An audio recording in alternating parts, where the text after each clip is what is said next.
opinion.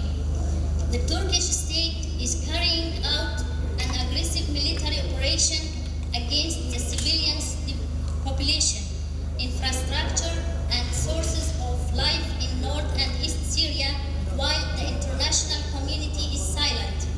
The Turkish state has been committing war crimes since the 4th of this month until this moment, which led to the death of more than 16 civilians and injury of dozens. Turkish warplanes also bombed more than 40 vital infrastructure sites in many cities, especially hospitals, water and gas stations, and wheat warehouses, power and electricity stations, as well as displacement camps and the places surrounding the displaced people of Afrin, Sreikaniyeh, and other places. The lives of nearly 5 million people have been affected by these intense attacks. People of North and East Syria, of different nationalities, cultures, and beliefs, who have built a pluralistic life together within the framework of democratic, communal, and ecologist system, are being subjected to systematic attacks.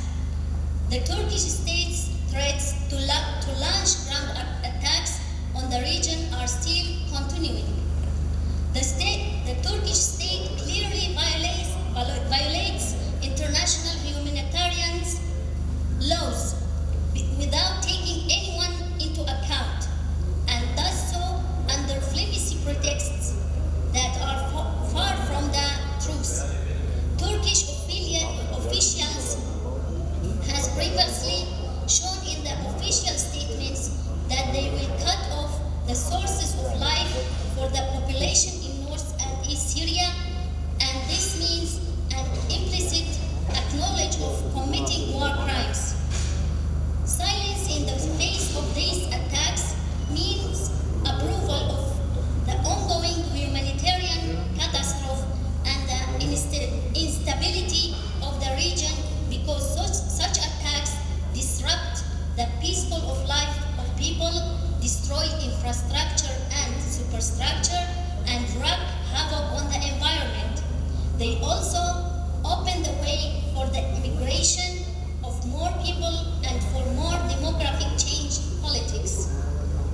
On this basis, we as a platform for civil diplomacy and institutions, organizations, and civil society movements of North and East Syria call on the international community with all its leftist, progressive, socialist, anarchist, feminist, ecologist orientations and movements, independent figures, academics, journalists, and intellectuals to strongly express their usual positions against these fascist attacks. This is so that the voice of the democratic forces remains loud. We also call on human rights institutions and organizations, the United Nations, and the Security Council to carry out their moral and legal duties and responsibilities and prevent the conflict from escalating. Once again, we as representatives of civil society institutions that represent thousands of active members and all their components, Kurds, Arabs, Syriacs, Assyrians, Armenians, Chechens, Turkmens, Yazidis, Christians, and Muslims, we condemn the brutal attacks by the Turkish state, and we pledge to resist with all our capabilities and serve our people side by side with the institutions of autonomous administration. We also pledge to remain attached to our land and not bow to fascist politics. Long live the resistance of the people of North and East Syria. Death to fascism, death to occupation. Civil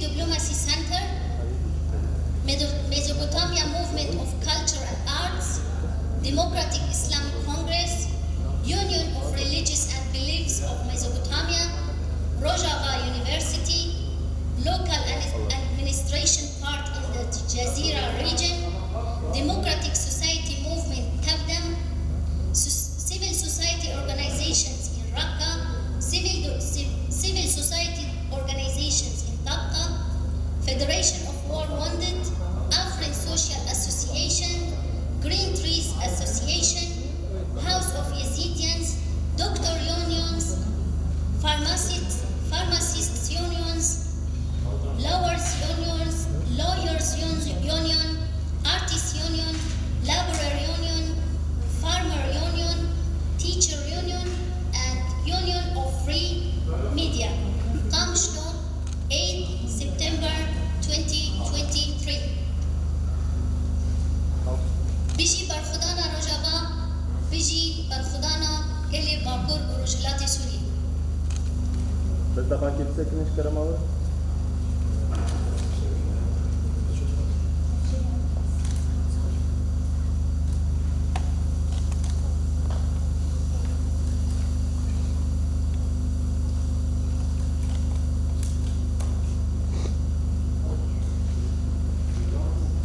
Bez dawaki?